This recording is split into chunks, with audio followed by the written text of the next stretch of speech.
Shri Basava TV ವೀಕ್ಷಕರಿಗೆಲ್ಲ ಶರಣು ಶರಣಾರ್ಥಿ. ನಾನು ನಿಮ್ಮ ಸತ್ಯಶ್ರೀ. ಖಾನಾವಳಿ ಅಂದ್ರೇ ಒಂದು ವಿಶೇಷ. ನಮ್ಮ ಕರ್ನಾಟಕ ಮಂದಿಯ ಊಟ ಮತ್ತು ತಿಂಡಿಯ ಸೊಗಡು ಇದರಲ್ಲಿ ತುಂಬಿಕೊಂಡೈತೆ. ಊಟ ಅಂದರೆ ಹೀಗೆ ಇರಬೇಕು, ಅದರಲ್ಲಿ ಯಾವ್ಯಾವ ಕಾಯಿ ತರಕಾರಿ ಪಲ್ಯಗಳು ಬೆರ್ತಿರಬೇಕು ಅನ್ನೋದು ನಮ್ಮ ಕರ್ನಾಟಕ ಮಂದಿಗೆ ಚೆನ್ನಾಗಿ ತಿಳಿದಿದೆ. ಊಟ ಬಲ್ಲವಂಗೆ ರೋಗವಿಲ್ಲ ಎಂಬ ಗಾದೆ ಇದೆ. ಈ ಮಾತು 100ಕ್ಕೆ 100ರಷ್ಟು ಸತ್ಯ. ಊಟ ಮಾಡೋದಕ್ಕೆ ಬಡವ ಶ್ರೀಮಂತ ಎಂಬ ಭೇದವಿಲ್ಲ. ಆರೋಗ್ಯಪೂರ್ಣ ಊಟ ನಮ್ಮೆಲ್ಲರ ಹಕ್ಕು. ಕಷ್ಟಪಟ್ಟು ದುಡಿಬೇಕು, ಹೊಟ್ಟೆ ತುಂಬ ಊಟ ಮಾಡಬೇಕು ಅನ್ನೋದು ನಮ್ಮ ಕರ್ನಾಟಕ ಮಂದಿಯ ಧ್ಯೇಯ. ಅವರ ಊಟ ಉಪಚಾರ ಹಾಗೂ ಆರೋಗ್ಯದ ಗುಟ್ಟು ಏನು ಅನ್ನೋದನ್ನು ವಿವರವಾಗಿ ತಿಳಿಸೋ ಕಾರ್ಯಕ್ರಮವೇ ಖಾನಾವಳಿ. ಖಾನಾವಳಿ ಆರೋಗ್ಯಪೂರ್ಣ ಅಡಿಗೆ ಕಾರ್ಯಕ್ರಮಕ್ಕೆ ತಮಗೆಲ್ಲರಿಗೂ ಆತ್ಮೀಯವಾದ ಸ್ವಾಗತ. ನಮ್ಮ ಇವತ್ತಿನ ಖಾನಾವಳಿ ಕಾರ್ಯಕ್ರಮಕ್ಕೆ ಮಹಾಲಕ್ಷ್ಮಿ ವಿಜಯಕುಮಾರ್ ಅವರು ಬಂದಿದ್ದಾರೆ. ಅವರನ್ನ ನಮ್ಮ ಖಾನಾವಳಿಗೆ ಸ್ವಾಗತಿಸೋಣ. ನಮ್ಮ ಖಾನಾವಳಿಗೆ ಸ್ವಾಗತ. ಶರಣು ಶರಣಾರ್ಥಿ. ಶರಣು ಶರಣಾರ್ಥಿ. ಮಹಾಲಕ್ಷ್ಮಿ ಅವರು ಎಲ್ಲಿಂದ ಬಂದಿದ್ದೀರಾ ನೀವು? ಗೌರಿಬಿದನೂರಿಂದ ಬಂದಿದ್ದೀನಿ. ಗೌರಿಬಿದನೂರಿಂದನಾ? ಇವತ್ತು ಖಾನಾವಳಿಯಲ್ಲಿ ಯಾವ ಹೊಸ ಅಡುಗೆ ಮಾಡ್ತಾ ಇದ್ದೀರಾ? ರವೆ, ಮೀಡಿಯಂ ರವೆಯಿಂದ ಪೊಂಗಲ್ ಮಾಡ್ತಾ ಇದ್ದೀನಿ. ರವೆ ಪೊಂಗಲ್. ಓಕೆ. ಈ ರವೆ ಪೊಂಗಲ್ಗೆ ಏನೆಲ್ಲ ಸಾಮಗ್ರಿಗಳು ಬೇಕು? ಹೆಸರು ಬೇಳೆ ಬೇಕಾಗತ್ತೆ, ಹುರಿದಿಟ್ಕೊಂಡಿರೋ ರವೆ, ಉಪ್ಪು, ಮೆಣಸು, ಜೀರಿಗೆ, ಕರಿಬೇವು, ಹಸಿರು ಮೆಣಸಿನ್ಕಾಯಿ, ಗೋಡಂಬಿ, ಉದ್ದಿನಬೇಳೆ, ಕಡಲೆಬೇಳೆ, ಸಾಸಿವೆ, ಕಾಯಿ ತುರಿ, ಕೊತ್ತಂಬರಿ ಸೊಪ್ಪು, ಹಿಂಗು, ಶುಂಠಿ, ತುಪ್ಪ ಬೇಕಾಗುತ್ತೆ. ಎಣ್ಣೆನೂ ಹಾಕ್ಬೋದು, ತುಪ್ಪನೂ ಹಾಕ್ಬೋದು. ಓಕೆ, ಸರಿ. ಇದಿಷ್ಟಲ್ವಾ? ಓಕೆ. ರವೆಯ ಪೊಂಗಲ್. ರವೆ ಪೊಂಗಲ್. ಓಕೆ. ಇದು ಇವಾಗ ಬೇಯಿಸ್ಕೊಂಡಿದ್ದೀರಲ್ವಾ? ಏನಿದು? ಹೆಸರು ಬೇಳೆ ಬೇಯಿಸ್ಕೊಂಡಿರೋದು. ಚೆನ್ನಾಗಿ ನುಣ್ಣಗೆ ಬೇಯಿಸ್ಕೋಬೇಕು. ಓಕೆ. ಆಮೇಲೆ ರವೆನ ಹುರ್ಕೊಂಡಿದ್ದೀರಾ ಅಲ್ವಾ? ಹೌದು ಹೌದು. ಓಕೆ. ಮತ್ತೆ ಯಾವುದು ಏನು ಹುರಿದು ಏನಿಲ್ಲ, ಮತ್ತೆಲ್ಲ ಹಸಿನೇ ಅಷ್ಟೇ. ಸರಿ, ಶುರು ಮಾಡೋಣ. ನನಗೆ ಬಾಣ್ಲಿ ಒಂದು ಕೊಡಿ. ಓಕೆ. ಸ್ಟವ್ ಹಚ್ಕೊಂಡ್ಬಿಡ್ತೀರಾ? ಫಸ್ಟಿಗೆ ಏನು ತುಪ್ಪ ಬೇಕು. ಎಷ್ಟು ಸ್ಪೂನ್ ತುಪ್ಪ? ಅದೇ ಒಂದು 2-3 ಸ್ಪೂನ್ ಬೇಕಾಗುತ್ತೆ. ಅದು ಪೊಂಗಲ್ ಅಂದ್ರೆ ಸ್ವಲ್ಪ ತುಪ್ಪದಲ್ಲಿ ಚೆನ್ನಾಗಿರುತ್ತೆ, ಸ್ಮೆಲ್ ಚೆನ್ನಾಗಿರುತ್ತೆ. ಹೌದು ಹೌದು. ಆಮೇಲೆ ಸಾಸಿವೆ ಬೇಕಾಗುತ್ತೆ ಸ್ವಲ್ಪ. ಕಾಯಿಲಿ ಸ್ಪ್ಯಾಟ್ಲ ಒಂದು ಕೊಟ್ಬಿಡಿ ನನಗೆ ಕಲ್ಸಕ್ಕೆ. ಸಣ್ಣದು ಕೊಡ್ಲಾ ದೊಡ್ಡದಾ? ಯಾವ್ದಾದ್ರು ಸಹ ಬಿಸಿ ಆಗ್ಬೋದು, ದೊಡ್ಡದೇ ಇರ್ಲಿ. ಸಾಸಿವೆ. ಮತ್ತೆ ಇದು ರವೆನ, ಇದಿವಾಗ ರವೆ ಪೊಂಗಲ್ ಅಂದ್ರೆ ಆದ್ರೂ ಹೆಸರು ಬೇಳೆನೂ ಹಾಕ್ತೀರಾ? ಹೌದು ಹೌದು. ಅದು ಕಾಂಬಿನೇಷನ್ ಹಂಗೆ. ಅಕ್ಕಿಯಲ್ಲಿ ಮಾಡ್ತೀವಿ, ನವಣೆಯಲ್ಲಿ ಮಾಡ್ತೀವಿ, ಎಲ್ಲದಕ್ಕೂ ಜೊತೆಗೆ ಹೆಸರು ಬೇಳೆ ಹಾಕ್ಲೇಬೇಕು. ಹೆಸರು ಬೇಳೆ ಹಾಕಿದ್ರೇನೆ ಪೊಂಗಲ್ ಅನ್ಸ್ಕೊಳ್ಳಲ್ಲ. ಆಕ್ಚುಲಿ ಅಲ್ಲ, ಹೌದು, ಪೊಂಗಲ್ ಅಂದ್ರೆ ಹೆಸರು ಬೇಳೆ ಇರ್ಲೇಬೇಕು ಕಂಪಲ್ಷನ್ ಆಗಿ. ಅದ್ರ ಬದಲು ಅಂದ್ರೆ ಅದ್ರ ಜೊತೆಗೆ ನೀವು ರವೆ ಹಾಕ್ತಾ ಇದೀನಿ. ಟೈಪ್ಸ್ ಆಫ್ ಪೊಂಗಲ್ ಮಾಡ್ತೀನಿ ಮನೇಲಿ. ಅವಲಕ್ಕಿಯಿಂದ ಮಾಡ್ತೀನಿ, ಸಿರಿಧಾನ್ಯಗಳಿಂದ ಮಾಡ್ತೀನಿ. ಆಮೇಲೆ ಇದು ರವೆದೊಂದು. ಓಕೆ. ಅದಕ್ಕೆಲ್ಲದು ಸ್ವಲ್ಪ ಪ್ರಮಾಣದಲ್ಲಿ ಇದು ಹೆಸರು ಬೇಳೆ. ಹೌದು ಹೌದು. ಈಗ ಸಾಸಿವೆ ಹಾಕ್ತಾ ಇದೀನಿ. ಇದು ಏನ ಪ್ರಮಾಣ ಅಂತ ಇದೆಯಾ? ಅದು 1:1. ಓಕೆ. ಒಂದು ಕಪ್ ತಗೊಂಡ್ರೆ ಅರ್ಧ ಕಪ್ ಹೆಸರು ಬೇಳೆ, ಯಾವ್ದಕ್ಕಾದ್ರೂ ಏನಿ ಇದು ಏನ ಬೇಕದಕ್ಕೆ. ಇವಾಗ ಈ ಸಿಡಿಲಿ ಸ್ವಲ್ಪ ಕಡಲೆಬೇಳೆ, 1 ಸ್ಪೂನ್ ಕಡಲೆಬೇಳೆ ಹಾಕ್ಕೊತೀನಿ. ಉದ್ದಿನಬೇಳೆ. ಸೊ ಒಗ್ಗರಣೆಗೆ ಏನೆಲ್ಲ ಬೇಕೋ ಹಾಕೊಳ್ಳೋದು. ಸ್ವಲ್ಪ ಸಣ್ಣೂರಿನೇ ಮಾಡೋಣ. ಸಣ್ಣೂರಿ ಮಾಡೋದು. ಸರಿ ಸರಿ. ಮತ್ತೆ ಮೆಣಸು, ಜೀರಿಗೆ, ಹಸಿಮೆಣಸು, ಮೆಣಸು, ಕಾಳು ಮೆಣಸು. ಇದು ಕುಟ್ಟಿನೂ ಹಾಕೋಬಹುದು. ಇದು ಚೆನ್ನಾಗಿ ಏನಾಗುತ್ತೆ, ತುಪ್ಪದಲ್ಲಿ ಚೆನ್ನಾಗಿ ಫ್ರೈ ಆಗ್ಬೇಕು ಮೇಡಮ್. ಅವಾಗ ಏನಾಗುತ್ತೆ, ಟೇಸ್ಟ್ ತುಂಬಾ ಚೆನ್ನಾಗಿರುತ್ತೆ. ಅದ್ರದ್ದು ಫ್ಲೇವರ್ ಇಳಿಯುತ್ತೆ ಅವಾಗ. ಗರಿ ಗರಿ ಆಗ್ಬೇಕು. ತುಪ್ಪದಲ್ಲಿ ಗರಿ ಗರಿ ಹಾಕ್ಬಿಟ್ರೆ ಮೆಣಸು ಯಾವಾಗ್ಲೂ ಟೇಸ್ಟ್. 1-2 ಸ್ಪೂನ್ ಸಾಕಾ? ಸಾಕು. ಇದು ಜೀರಿಗೆ ಕೊಡಿ. ಅದು ನೋಡಿ ಪಟ ಅಂತ ಹೊಡಿಯುತ್ತೆ, ಆ ತರ ಸಿಡಿಬೇಕು. ಅವಾಗ್ಲೇ ಅದ್ರದ್ದು ಘಮ ಘಮ ಪರಿಮಳ ಬರೋದು ಅಲ್ವಾ? ಇಲ್ಲಾಂದ್ರೆ ಕೋರ್ಸ್ ಆಗಿ ಸ್ವಲ್ಪ ಕುಟ್ಬಿಟ್ಟು ಹಾಕ್ಬೋದು. ಕುಟ್ಟೆನೆಯಲ್ಲಿ ಕುಟ್ಕೊಂಡು. ಹಸಿರು ಮೆಣಸಿನ್ಕಾಯಿ ಕೊಡಿ. ಎಷ್ಟು? 1-2 ತಗೊಂಡ್ರೆ? 2-3. ಇದು ಜಿಂಜರ್ ಹಾಕೊಂತ ಇದೀನಿ. ಹಸಿ ಶುಂಠಿ ಅದನ್ನ ಸಿಪ್ಪೆ ಎಲ್ಲ ತೆಗೆದು ಸ್ವಲ್ಪ ಸಣ್ಣ ತುರ್ಕೊಂಡಿದ್ದೀರಾ? ಹೌದೌದು, ತುರ್ಕೊಂಡಿದ್ದೀನಿ. ಕರಿಬೇವು. ಶುಂಠಿ ಹಾಕಿದ ತಕ್ಷಣ ಗಮ್ಮಲ್ವಾ? ಫ್ಲೇವರೇ ಅದು. ಹೌದೌದು. ಮತ್ತೆ ಇದೊಂಚೂರು ನೀರು ಕೊಟ್ಬಿಡಿ. ಇವಾಗ ನೀರು ಹಾಕ್ಬಿಡೋಣ. ಈಗಲೇ ನೀರು ಹಾಕ್ಬಿಡ್ತೀರಾ? ಈ ತರ. ಯಾವ್ದಕ್ಕೆ ಇದು ಯಾವ ಪ್ರಮಾಣ ನೀರಂದ್ರೆ? ಹೆಸರು ಬೇಳೆ ಕಪ್ ಕೊಟ್ಬಿಡಿ. ಈ ಹೆಸರು ಬೇಳೆ ಮತ್ತೆ ಹಾಕ್ತೀರಾ? ಇದು ಆಮೇಲೆ ಹಾಕ್ತೀನಿ. ಇದ್ರಲ್ಲಿ ನೀರ್ ಪ್ರಪೋರ್ಷನ್ ತಗೊಂಡು ಎಷ್ಟು? ಒಂದು. ಅದೇ ಮೇಡಮ್, ಇದು ರವೆಗೆ 2, ಹೆಸರು ಬೇಳೆ ಅದಕ್ಕೆ 1:30 ಹಾಕ್ಬಿಟ್ರೆ ಚೆನ್ನಾಗಿ ನುಣ್ಣಗೆ ಪೇಸ್ಟ್ ಆಗ್ಬಿಡುತ್ತೆ. ಒಂದು 3:30-4 ಒಂದು ಇವಾಗ ನೀವು 1.5 ಕಪ್ ತಗೊಂಡಿದ್ದೀರಾ, ಇದು ಒಂದು ಇದು ಅರ್ಧ ಅಲ್ವಾ? ಅದಕ್ಕೆ ಎಷ್ಟು ಹಾಕ್ಬೇಕು? Double 4 cup. ಓಕೆ, 1.5 ಕಪ್ಪಿಗೆ.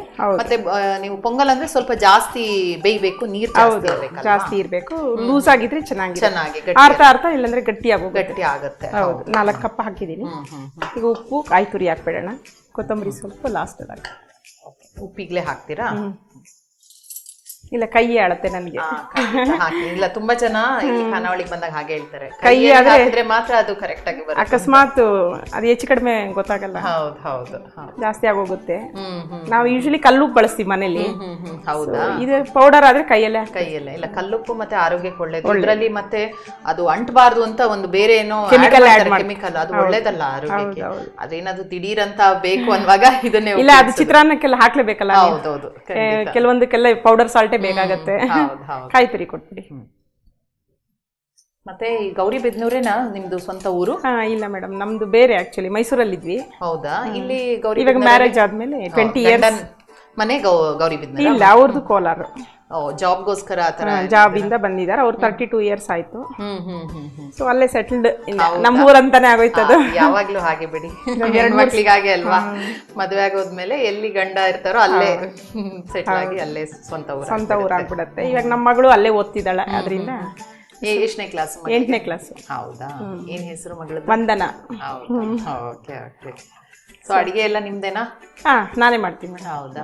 ಯಾವಾಗ್ಲಾದ್ರೂ 3 ಜನ ಇರೋದು, ನೀವು ಮಗಳು ಮನೆಯವರು? ಹೌದು, ನಾವು 3 ಜನ ಇದ್ವಿ.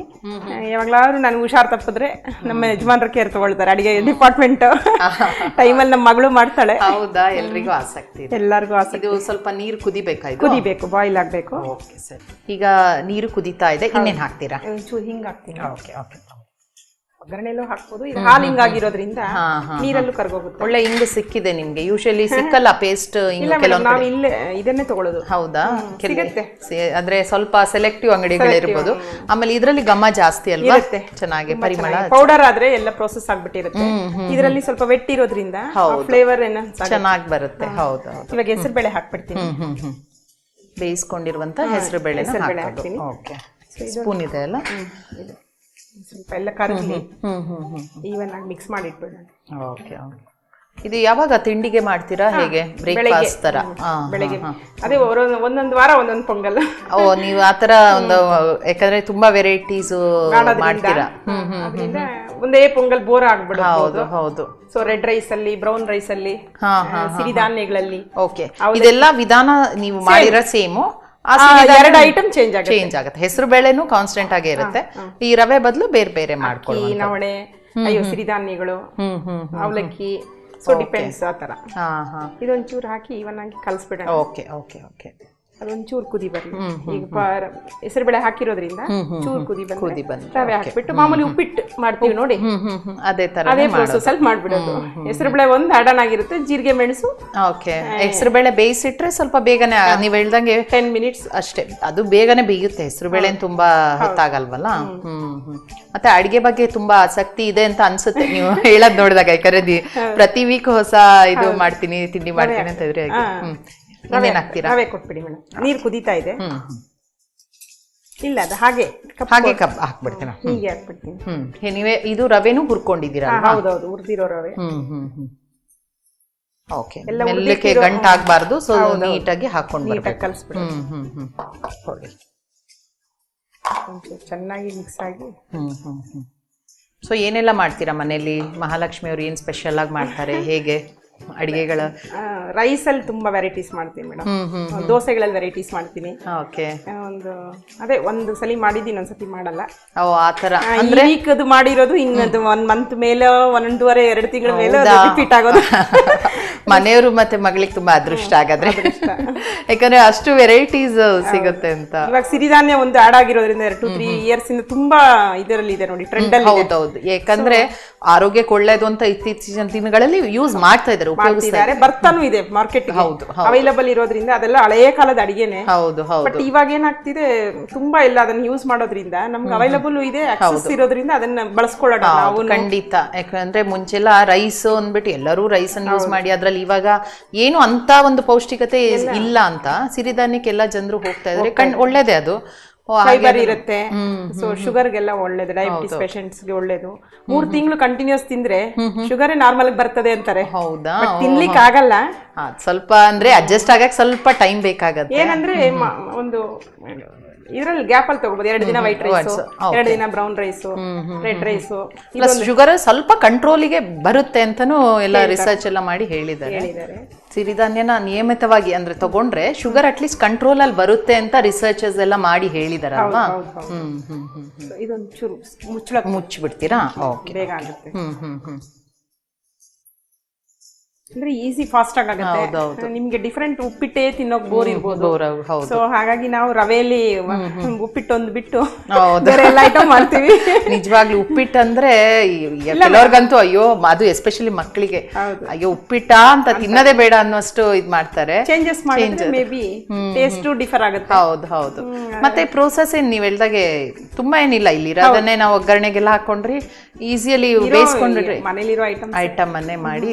ಮತ್ತೆ ಇನ್ನೊಂದ್ ಸ್ವಲ್ಪ ಫಾಸ್ಟ್ ಆಗಿ ಆಗುವಂತದ್ದೇ ಒಳ್ಳೇದು. ಈಗ ಎಲ್ಲರೂ ಇವ್ರು ಗಂಡ ಹೆಂಡತಿ ಕೆಲ್ಸಕ್ಕೆ ಹೋಗ್ತಾರೆ, ಮಕ್ಳಿರ್ತಾರೆ. ರವೆ ರಾತ್ರಿನೇ ಹುರಿದಿಟ್ಕೊಂಡ್ಬಿಟ್ರೆ ನಿಮ್ಗೆ ಹೆಸರು ಬೇಡ 5-10 ನಿಮಿಷ ಡಿಪೆಂಡಿಂಗ್ ಅಪಾನ್ ದ ಕ್ವಾಂಟಿಟಿ. ಹೌದು, ಎಷ್ಟು ಬೇಕೋ ಅಷ್ಟು ಕ್ವಾಂಟಿಟಿಯಲ್ಲಿ ಅದು ಡಿಪೆಂಡ್ ಆಗುತ್ತೆ ಬೇಯೋದು. ಸೊ ನೀವು ಬೇಯಿಸಿ ಇಟ್ಕೊಂಡ್ಬಿಟ್ರೆ ಏನ್ ನಿಮ್ಗೆ ಫಾಸ್ಟ್ ಆಗಿ 10 ಮಿನಿಟ್ಸ್ ಎಲ್ಲ ಬಿಡುತ್ತೆ. ಏನಂತ ಏನ್ ಹಾರ್ಡ್ ವರ್ಕ್ ಇಲ್ಲ, ಹೆಚ್ಚಿಲ್ಲ, ಈರುಳ್ಳಿ ಇಲ್ಲ, ಬೆಳ್ಳುಳ್ಳಿ. ಖಂಡಿತ. ಇದು ಎಷ್ಟೊತ್ತು ಬೇಕಾಗುತ್ತೆ? ನೋಡೋಣ, ಇದಾಗಿದೆ. ಓಕೆ, ಚೆನ್ನಾಗಿ ಬೆಂದಿದೆ ಅಲ್ವಾ? ಬೆಂದಿದೆ, ನೀರು ಹೀರ್ಕೊಂಡಿದೆ. ಓಕೆ, ಇದು ಸ್ವಲ್ಪ ಕೊತ್ತಂಬರಿ ಸೊಪ್ಪು ತಗೊಳ್ಳಿ. ಲಾಸ್ಟಿಗೆ ಒಂದು ಕೊತ್ತಂಬರಿ ಸೊಪ್ಪು ಬೇಕೇ ಬೇಕು ಅಲ್ವಾ ಎಲ್ಲ ಅಡಿಗೆಗೂ? ಫ್ಲೇವರು. ಮತ್ತೆ ಕೊತ್ತಂಬರಿ ಸೊಪ್ಪು ಕೂಡ ಆರೋಗ್ಯಕ್ಕೆ ಒಳ್ಳೇದಂತೆ. ವಿಟಮಿನ್ ಎ ಇರೋದ್ರಿಂದ ಕಣ್ಣಿಗೆಲ್ಲ ಒಳ್ಳೇದು. ಎಲ್ಲ ಅಡಿಗೆಗೂ ಯೂಶಲ್ ಆಗಿ ಇಲ್ಲಿ ಯೂಸ್ ಮಾಡ್ತೀವಲ್ವಾ? ಮಾಡ್ತೀವಿ. ನಮ್ಮ ಒಂದು ಇಂಡಿಯನ್ ಹರ್ಬ್ ಅಲ್ಲ? ಹೌದು, ಖಂಡಿತ. ಕೊತ್ತಂಬರಿ ಸೊಪ್ಪು, ಕರಿಬೇವು ಇರ್ಲೇಬೇಕು. ಅದು ಫ್ಲೇವರ್ ಎನ್ಹಾನ್ಸ್ ಆಗಿದೆ ಮೇಡಮ್. ಆಗಿದ್ಯಾ? ಆಫ್ ಮಾಡ್ಬಿಡ್ತೀರಾ? ನಾವು ಆಫ್ ಮಾಡ್ಬಿಡ್ತೀವಿ. ಅದೊಂದು ಮುಚ್ಚಿಡ್ಬೇಕಾ ಅಥವಾ ಹಾಗೆ ಮುಚ್ಚಿಟ್ಬಿಟ್ರೆ ಅವಾಗ ಕರೆಕ್ಟ್ ಆಗಿ ಎಲ್ಲ ಒಂದು ಮಸಾಲೆ ಹಿಡ್ಕೊಂಡು ಚೆನ್ನಾಗಿ ಬಿಟ್ಕೊಂಡು ನೀಟಾಗಿ ಆಗುತ್ತೆ. ಎನಿವೆ ಅದು ಆಗಿದೆ, ಬಿಸಿ ಇದೆ. ಮತ್ತೆ ರುಚಿ ಮತ್ತೆ ನೋಡ್ತೀನಿ. ಇನ್ನೊಂದು ಅಡಿಗೆಗೆ ರೆಡಿ ಮಾಡ್ಕೊಂಡು ಬಂದಿದ್ರಲ್ವಾ? ಇನ್ನೇನದು? Barley chutney powder. Barley chutney ಪೌಡರಾ? ಯೂಶಲಿ ರೆಗ್ಯುಲರ್ ಯಾರು ಮಾಡಿರಲ್ಲ, ಕಾಳುಗಳಲ್ಲಿ ಮಾಡ್ತಾರೆ, ಬಾರ್ಲಿಯಲ್ಲಿ ಮಾಡಿರಲ್ಲ ಸಾಮಾನ್ಯ. ಹೌದು, ಹಾಗೆ ಬಾರ್ಲಿ ಚಟ್ನಿ ಪೌಡರ್. ಓಕೆ, ಸರಿ. ಈಗ ಮಹಾಲಕ್ಷ್ಮಿ ಅವರೇ, ಬಾರ್ಲಿ ಚಟ್ನಿ ಪುಡಿ ಮಾಡ್ತೀನಿ ಅಂತ ಹೇಳಿದ್ರಲ್ಲ, ಅದಕ್ಕೆ ಏನೆಲ್ಲ ಸಾಮಗ್ರಿಗಳು ಬೇಕು? ಇದು ಒಣಕೊಬ್ಬರಿ, ಒಣಮೆಣಸಿನ್ಕಾಯಿ, ಬೆಲ್ಲ, ಹುಣಸೆಹಣ್ಣು, ಬಾರ್ಲಿ, ಉಪ್ಪು, ಇಂಗು, ಕರಿಬೇವು. ಓಕೆ ಓಕೆ, ಇದಿಷ್ಟು ಬಾರ್ಲಿ ಚಟ್ನಿಗೆ. ಓಕೆ, ಶುರು ಮಾಡೋಣ ಅಲ್ಲ? ಫಸ್ಟ್ ಏನು ಮಾಡ್ಕೋತೀರಾ? ಪ್ಯಾನ್ ಕೊಡಿ. ಓಕೆ, ಸ್ಟವ್ ಹಚ್ಕೊಂಡ್ಬಿಡಿ. ಸಾಮಾನ್ಯವಾಗಿ ನೀವು ಅವಾಗ ಹೇಳುವಾಗೆ ಬಾರ್ಲಿ ಚಟ್ನಿ ಪುಡಿ ಸಾಮಾನ್ಯವಾಗಿ ಮಾಡಲ್ಲ. ಹೌದು ಅಲ್ವಾ? ಇದೊಂದು ಡಿಫ್ರೆಂಟ್. ಪ್ಲಸ್ ಆರೋಗ್ಯಕ್ಕೆ ಬಾರ್ಲಿ ಒಳ್ಳೇದೇ ಅಲ್ಲ? ಆರೋಗ್ಯಕರ, ಡಯಾಬಿಟಿಸ್ಗೆ ಒಳ್ಳೇದು. ಎಣ್ಣೆ ಏನಾದ್ರು ಹಾಕ್ಬೇಕು ಅದಕ್ಕೆ? ಇಲ್ಲ ಮೇಡಮ್, ಡ್ರೈ ರೋಸ್ಟ್. ನನಗೊಂದು ಇದು ಕೊಡಿ, ಉರಿಯಕ್ಕೆ ಸ್ಪಾಟ್ಲ. ಡಯಾಬಿಟೀಸ್ಗೆ ಒಳ್ಳೇದು, ಡೈಜೆಷನ್ಗೂ ಒಳ್ಳೇದು ಅಂತ ಹೇಳ್ತಾರೆ. ಡೈಜೆಷನ್ಗೆ ಒಳ್ಳೇದು. ಮತ್ತೆ ಏನಾದ್ರೂ ಬ್ಯಾಡ್ ವಾಟರ್ಸ್ ಅಕ್ಯುಮುಲೇಟ್ ಆಗಿದ್ರೆ ನೀರ್ ಜಾಸ್ತಿ ಹೋಗುತ್ತೆ ಬಾರ್ಲಿ ತಿನ್ನೋದ್ರಿಂದ. ಅನ್ವಾಂಟೆಡ್ ಇರತ್ತಲ್ಲ ನೋಡಿ, ದೇಹದಿಂದ ಎಲ್ಲ ಹೊರಗೆ ಹೋಗೋದಕ್ಕೆ. ಜಾಂಡೀಸ್ ಬಂದಾಗ ಕೊಡ್ತಾರೆ ಯೂಶಲಿ ಬಾರ್ಲಿ ಗಂಜಿ. ನಾನು ಇದರಲ್ಲಿ ಇನ್ನೂ ಒಂಥರ ಮಾಡ್ತೀನಿ. ಬಾರ್ಲಿ ಗಂಜಿ ಮಾಡ್ಕೊಳಕ್ ಪೌಡರ್ ಮಾಡ್ಕೊಂಡ್ಬಿಡ್ತೀನಿ. ಹುರಿದ್ಬಿಟ್ಟು ಅದ್ರ ಜೊತೆಗೆ ಮೆಣಸು, ಜೀರಿಗೆ ಹಾಕ್ಬಿಟ್ಟು ಪೌಡರ್ ಮಾಡಿ ಇಟ್ಕೊಳ್ತೀನಿ. ಯಾವಾಗ್ಲಾರು ನನಗೆ ಏನಾದ್ರು ಉಟ್ಕೊಂಡು ಮಾತಾಡೋಣ. ಇದು ಹಾಕೊಂತ ಇದೀನಿ. ಅಷ್ಟು ಹಾಕೋತೀರಾ? ಒಂದು ಅರ್ಧ ಕಪ್. ಇದ್ರ ಜೊತೆಗೆ ಉರಿಯುವಾಗಲೇ ಮೆಣಸು 4 ಜೀರಿಗೆ ಹಾಕೊಂಡ್ಬಿಟ್ಟು ಪೌಡರ್ ಮಾಡಿ ಇಟ್ಕೊಂಡ್ಬಿಟ್ರೆ, ನೀವು ಯಾವಾಗ್ಲಾರು ನಿಮ್ಗೆ ಬೇಜಾರ್ ಅನ್ಸಿದಾಗ, ಇವಾಗ ಊಟ ಬೋರ್ ಅನ್ಸಿದಾಗ ಆ ಪೌಡರ್ ಇಟ್ಕೊಳ್ಳೋದು, ವಾಟರ್ ಕುದಿಯೋ ನೀರಿಗೆ ಹಾಕ್ಬಿಡೋದು. ಕುದಿಯೋ ನೀರಿಗೆ ಒಂದು ಸರಿ ಕಲಿಸ್ತೀವಿ ನೋಡಿ, 1-2 ಸ್ಪೂನ್ ನೀರಲ್ಲಿ ಕಲಿಸ್ಬಿಟ್ಟು ಕುದಿಯೋ ನೀರಿಗೆ ಹಾಕ್ಬಿಟ್ಟು ಗಂಜಿ ತರ ಆಗತ್ತೆ, ಅಂಬ್ಲಿ ತರ ಆಗುತ್ತೆ. ಅದು ಆರಿದ್ಮೇಲೆ ಅದರ 1-2 ಸ್ಪೂನ್ ತಗೊಂಡು ಮಜ್ಜಿಗೆ ಹಾಕೊಂಡು ಕುಡಿದ್ರೆ ತುಂಬಾ ತಂಪಾಗಿರುತ್ತೆ, ತುಂಬಾ ಟೇಸ್ಟಿಯಾಗೂ ಇರುತ್ತೆ. ಹೌದು, ಯಾವಾಗ್ಲೂ ಇವಾಗ ಮಸಾಲೆ ಪದಾರ್ಥ, ಅನ್ನ, ಸಾರು, ಸಾಂಬಾರೆಲ್ಲ ತಿಂದಾಗ ಒಂದ್ಸತಿ ದೇಹಕ್ಕೇನೆ ಬೇಡ, ಹೆವಿ ಅನ್ಸುತ್ತೆ. ಏನಾದ್ರೂ ಒಂದು ಸಿಂಪಲ್ ಆಗಿ ಲೈಟ್ ವೈಟ್ ಮಜ್ಜಿಗೆ ಕುಡಿಯಕ್ ಬದಲು ಇದನ್ನ ಗಂಜಿ ಮಾಡ್ಕೊಂಡು ಮಜ್ಜಿಗೆಯಲ್ಲಿ ಹಾಕೊಂಡು ಕುಡಿದ್ರೆ ಓಹೋ. ತುಂಬಾ ಹೆಲ್ದಿ, ತಂಪು, ಓಕೆ ಓಕೆ. ಲಘುವಾಗಿ ಅನ್ಸುತ್ತೆ. ಹೌದೌದು ಖಂಡಿತ. ಒಂಥರ ಹೊಟ್ಟೆಗೆ ಫ್ರೀ ಅನ್ಸುತ್ತೆ ನಿಮ್ಗೆ. ಹೌದೌದು. ಫಾಸ್ಟಿಂಗ್ ಮಾಡುವಾಗ ತಗೋಬಹುದು. ಓಕೆ ಹೌದಾ. ನೀವೇನಾದ್ರೂ ಹಬ್ಬಗಳಲ್ಲಿ ಫಾಸ್ಟಿಂಗ್ ಮಾಡ್ತೀರಾ ಮಾಡೋರು ಇದ್ರೆ ಬಾರ್ಲಿ ಗಂಜಿ ಮಾಡ್ಕೋಬಹುದು. ಯಾವಾಗ್ಲಾರು ನಿಮ್ಗೆ ಬೋರ್ ಅನ್ಸಿದ್ರೆ ರವೆ ಗಂಜಿ, ರಾಗಿ ಗಂಜಿ ಎಲ್ಲ ಬೋರ್ ಅನ್ಸಿದಾಗ ಈ ತರದ್ದು ಒಂದು ಬಾರ್ಲಿ ಇದು ಮಾಡಿದ್ರೆ ಶುಗರ್ ಇರೋರ್ಗಳು ಎಸ್ಪೆಷಲಿ ಒಳ್ಳೇದು ಆರೋಗ್ಯಕ್ಕೆ. ಇದು ತುಂಬಾ ಹೊತ್ತು ಬೇಕಾ ಹುರಿಯೋದಕ್ಕೆ? ಒಂದ್ 2 ನಿಮಿಷ 2 ನಿಮಿಷ ಬೇಕಾಗುತ್ತೆ. ಓಕೆ ಅಷ್ಟೇ ಆಗೋಯ್ತು. ಅದು ಆದ್ಮೇಲೆ ಮತ್ತೆ ಬೇರೆ ಎಲ್ಲ ಸಪರೇಟ್ ಸಪರೇಟ್ ಹುರ್ಕೋಬೇಕು. ಇದು ನೀವು ಹಾಗೆ ಬೇಯಿಸ್ರಿ, ಟೈಮ್ ಟೇಕಿಂಗ್ ತುಂಬಾ. ಹುರಿದೆ ಬೇಯಿಸಿ ಅಲ್ಲ ಮೇಡಮ್, ಇವಾಗ ಏನೋ ಒಂದು ಬಾರ್ಲಿ ನೀರ್ ಕುಡೀರಿ ಅಂತಾರೆ. ಹೌದು. ಸೊ ಅವಾಗ ಏನ್ ಮಾಡ್ತಾರೆ, ಬರೀ ಬಾರ್ಲಿನೇ ಹಾಕ್ಬಿಡ್ತಾರೆ ಹಸಿದು. ಬೇಯಿಸ್ತಾರೆ ಬೇಯೋದೇ ಇಲ್ಲ. ಬೇಯಲ್ಲ, ಗಟ್ಟಿ ಗಟ್ಟಿ ಆಗುತ್ತೆ. ಗೊತ್ತಾಯ್ತು. ತುಂಬಾ time taking. So fuel waste ಆಗುತ್ತೆ. ಓಕೆ. ಗಂಜಿ ಮಾಡದ್ಮೇಲೆ ನೀರ್ ಕುಡಿತಾರೆ, ಬಾರ್ಲಿನ್ ಚೆಲ್ತಾರೆ. ಹೌದು, ಹಾಗೆ ಮಾಡ್ತಾರೆ. ತಿನ್ನೋದಿಲ್ಲ ಸಾಮಾನ್ಯ. ಈ ತರ ಪೌಡರ್ ಮಾಡ್ಕೊಂಡ್ಬಿಟ್ರೆ, ಹುರಿದು ಪೌಡರ್ ಮಾಡ್ಬೇಕಾ? ಓಕೆ. ಬಾರ್ಲಿನೂ ಒಳಕ್ ಹೋಗುತ್ತೆ. ಹೌದು, ಅದು ಒಳ್ಳೇದಲ್ವಾ, ಯಾಕಂದ್ರೆ ಫೈಬರ್ಸ್ ಇರುತ್ತೆ, ಆ ನಾರಿನಂಶ ದೇಹಕ್ಕೆ ಒಳ್ಳೇದು. ಇದಾಯ್ತು ಮೇಡಮ್. ಓಕೆ. ಒಂದು ಪ್ಲೇಟಲ್ಲಿ ಪ್ಲೇಟ್ ಕೊಟ್ಬಿಡಿ, ಹಾಕ್ಬಿಡ್ತೀರಾ? ಓಕೆ. ಸೊ ಇವಾಗ ಮೆಣಸಿನ್ಕಾಯಿ ಹಾಕೊಳ್ತೀವಿ. ಒಂದು 5-6 ಮೆಣಸಿನ್ಕಾಯಿ, ಖಾರಕ್ಕೆ ಎಷ್ಟು ಬೇಕೋ ಅಷ್ಟು ಸಾಕು. ಅಷ್ಟು ಕ್ವಾಂಟಿಟಿಗೆ ಇಷ್ಟು ಸಾಕು. ಒಂಚೂರು ಎಣ್ಣೆ ಕೊಡಿ, ಸ್ವಲ್ಪ ಕಡಿಮೆ ಉರಿ ಇಟ್ಕೊಂಡು.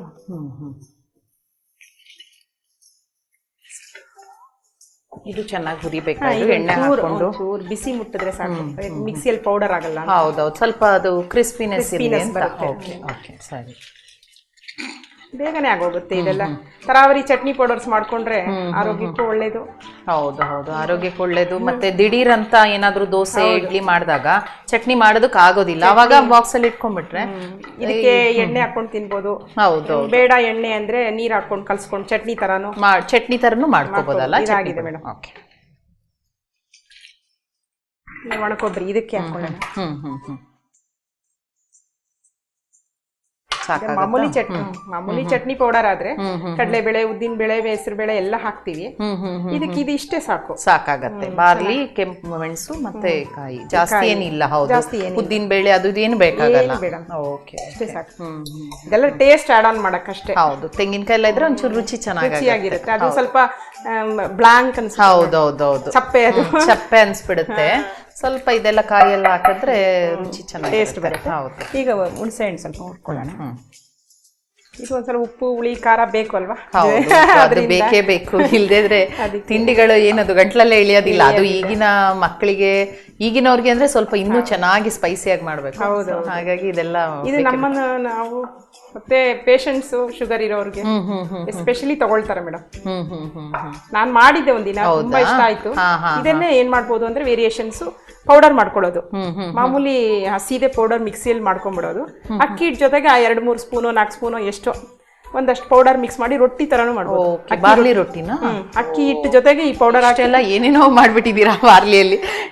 ಬಾರ್ಲಿ ಗಂಜಿ ಮಾತ್ರ ಗೊತ್ತಿತ್ತು ನನಗೆ. ಇಲ್ಲ, ನಾನ್ ಟ್ರೈ ಮಾಡ್ತಾ ಇರ್ತೀನಿ. ಒಂದ್ ಐಟಮ್ ಇಟ್ಕೊಂಡು ಎಷ್ಟೆಲ್ಲ ಮಾಡ್ಬೋದು. ವೇರಿಯೇಷನ್ಸ್ ಒಂದೇ ಬೋರ್ ಮೇಡಮ್. ಹೌದೌದು. ಮತ್ತೆ ಬರೀ ಬಾರ್ಲಿ ಗಂಜಿ ಅಂತ ಹೇಳಿದ್ರೆ ಬೇಜಾರು, ಒಂದೇ ತರದಲ್ಲಿ. ಇವಾಗ ಅದನ್ನ ನಮ್ಮನೆಯವ್ರು ಏನ್ ಮಾಡ್ತಾರೆ ಅಂದ್ರೆ, ನಾನು ಮಜ್ಜಿಗೆಲ್ ಕುಡಿತೀನಿ, ಅವ್ರು ಉಪ್ಪು ಇದು ಹಾಕೊಂಡು ಪಾಯಸ ತರ ಕುಡಿತಾರೆ. ಆ ತರ ಇದ್ರಲ್ಲೇ ಎಷ್ಟೊಂದು ವೇರಿಯೇಷನ್ಸ್ ಇದೆ ನೋಡಿ. ಇವಾಗ್ಲೂ ಒಂದ್ 4-5 ಅಡಿಗೆ ಆಗೋಯ್ತು ಬಾರ್ಲಿಯಲ್ಲಿ. ಆಯ್ತಾ? ಅದು ಇದಾಗಿದೆ ಅಷ್ಟೇ. ಇದನ್ನೆಲ್ಲ ಹುರ್ಕೊಂಡಾಗಿದೆ. ಇನ್ನೆಲ್ಲದು ಆಯ್ತಾ? ಹಿಂಗ್ ಒಂಚೂರು ಆ ಬಿಸಿಗೆನೆ ಇದು ಒಂಚೂರು ಡೈಜೆಷನ್ಗೆ ಬಿಸಿಗೆ ಅಷ್ಟೇ. ಹೌದು, ಆ ಬಿಸಿನೇ ಸಾಕು. ಆಫ್ ಮಾಡ್ಬಿಟ್ರಲ್ಲ? ಓಕೆ, ಸಾಕಾಗುತ್ತೆ. ಹಾಕೊಳ್ಳುವಾಗ ಬೆಲ್ಲ ಒಂಚೂರು ಹಾಕೊಂಡು, ಉಪ್ಪು, ಇದಿಷ್ಟು ಈಗ ಮಿಕ್ಸಿಗೆ ಹಾಕೋದು ಅಷ್ಟೇ.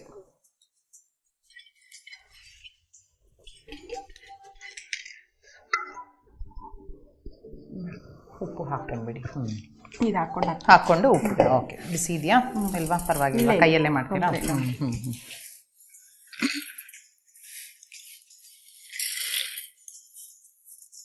ಮನೇಲೆಲ್ಲ ಚಟ್ನಿ ಪುಡಿ ಇಷ್ಟಪಟ್ಟು ತಿಂತಾರ? ಮಗಳಿದ್ದಾಳಲ್ಲ, ತಿಂತಾಳ? ಅವಳಿಗೆ ಆದಷ್ಟು ಉರಿಗಡ್ಲೆ, ಕಡಲೆ ಪಪ್ಪಿಂದು, ಕಡಲೆ ಬೀಜದ ಇಷ್ಟ ಆಗುತ್ತೆ ಜಾಸ್ತಿ. ಇದನ್ನು ತಿಂತಾಳೆ. ಏನಾದ್ರು ಬೇರೆ ಕೊಟ್ರೆ ಡ್ರೈ ಪೌಡರ್ ಬೆಲ್ಲ ಹಾಕಲ್ಲ? ಅಷ್ಟೇ ಅಲ್ಲ? Okay sir.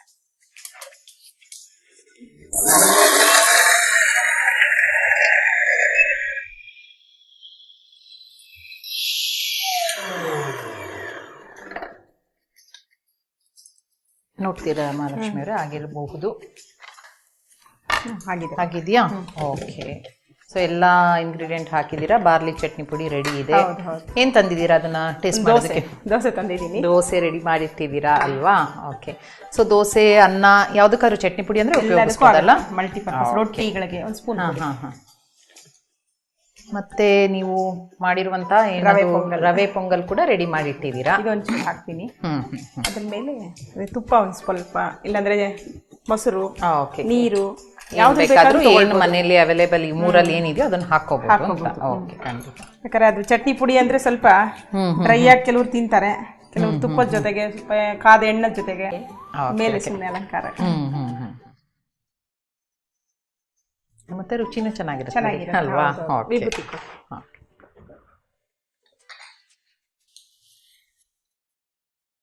ವಿಭೂತಿ ಹಚ್ಚೋದ್ರಿಂದ ಆಹಾರ ಪ್ರಸಾದ ಆಗುತ್ತೆ. ಹೌದೌದು.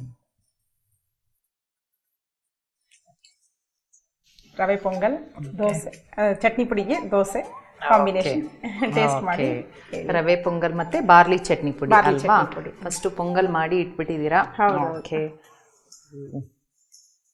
ಇನ್ನೊಂದು ರವೆ ಪೊಂಗಲ್ ಟೇಸ್ಟ್ ಮಾಡಿಲ್ಲ ನಿಜ ಹೇಳ್ಬೇಕಂದ್ರೆ.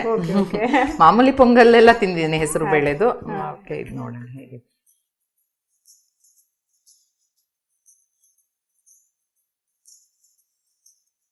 ತುಂಬಾ ರುಚಿಯಾಗಿ ಮಾಡಿದ್ರೆ. ಯಾವಾಗ್ಲೂ ರವೆ ಉಪ್ಪಿಟ್ಟು ತಿಂದು ತಿಂದು ಬೋರ್ ಆಗ್ಬಿಟ್ಟಿದೆ. ಬೋರ್ ಆದವರು ಡಿಫ್ರೆಂಟ್ ಆಗಿದೆ. ಒಳ್ಳೆ ಉಪ್ಪು ಖಾರ, ಒಂದು ಬೇರೆ ಪೊಂಗಲಲ್ಲೂ ಸ್ವಲ್ಪ ಜಾಸ್ತಿ ರುಚಿ ಇದೆ ಇದರಲ್ಲಿ ಮಾಮೂಲಿ ಪೊಂಗಲ್ಗಿಂತ. ಚೆನ್ನಾಗಿ ಮಾಡಿದ್ದೀರಾ, ತುಂಬಾ ರುಚಿಯಾಗಿದೆ. ಮತ್ತೆ ಇದೊಂದು ಬಾರ್ಲಿ, ಇದು ಕೂಡ ಫಸ್ಟ್ ಟೈಮ್ ಬಾರ್ಲಿ ಚಟ್ನಿ ಪುಡಿ ತಿಂದಿಲ್ಲ. ಅದಕ್ಕೊಂದು ಒಳ್ಳೆ ದೋಸೆ, ಸಾಫ್ಟ್ ದೋಸೆ ಮಾಡಿದ್ದೀರಾ. ಓಕೆ, ನಾನು ಚೆನ್ನಾಗಿ ಒಂದು ಮಿಕ್ಸ್ ಮಾಡಿಕೊಂಡೇ ಮಾಡಿದ್ರೆ ಚೆನ್ನಾಗಲ್ವಾ?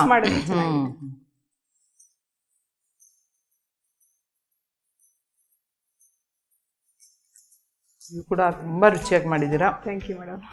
ಗೊತ್ತೇ ಆಗಲ್ಲ ಯಾವ್ದ್ರದ್ದು ಅಂತ. ಉಪ್ಪು ಖಾರ ಹುಳಿ ಎಲ್ಲ ನೀಟಾಗಿದೆ. ಚಟ್ನಿ ಮಾಡೋದಕ್ಕೆ ಟೈಮ್ ಇಲ್ಲ ಅಂದ್ರೆ ಅದು ಖಂಡಿತ ಮಾಡ್ಕೋಬೋದು, ಆರೋಗ್ಯಕ್ಕೂ ಒಳ್ಳೆಯದು ಅಲ್ವಾ? ನಮ್ಮ ಖಾನಾವಳಿಗೆ ಬಂದು 2 ಹೊಸ ಅಡುಗೆಗಳನ್ನು ನಮಗೆ ಪರಿಚಯ ಮಾಡಿಕೊಟ್ಟಿದ್ದೀರಾ. ನಮ್ಮ ಖಾನಾವಳಿ ತಂಡ ಹಾಗೂ ಬಸವ ವಾಹಿನಿ ಕಡೆಯಿಂದ ನಿಮ್ಗೊಂದು ಕಿರುಕಾಣಿಕೆ. ತಮಗೆ ಧನ್ಯವಾದಗಳು. ಶರಣು ನೋಡಿದ್ರಲ್ಲ ವೀಕ್ಷಕರೇ, ಇವತ್ತಿನ ಖಾನಾವಳಿಯ 2 ಹೊಸ ಅಡುಗೆಗಳನ್ನು ಹೇಗೆ ಮಾಡಿದ್ರು ಅಂತ. ಅದನ್ನು ತಪ್ಪದೆ ನೀವು ಕೂಡ ಮನೇಲಿ ಮಾಡಿ ನೋಡಿ. ಇದೇ ರೀತಿ ಮುಂದಿನ ಸಂಚಿಕೆಯಲ್ಲಿ ಮತ್ತೊಂದು ಹೊಸ ರುಚಿಯೊಂದಿಗೆ ನಿಮ್ಮನ್ನು ಭೇಟಿ ಆಗ್ತೀನಿ. ಅಲ್ಲಿವರೆಗೂ ನೋಡ್ತಾ ಇರಿ ಶ್ರೀ ಬಸವ ಟಿವಿ. ಇದು ಸಂಸ್ಕಾರದ ಬೆಳಕು. ಶರಣಾರ್ಥಿ.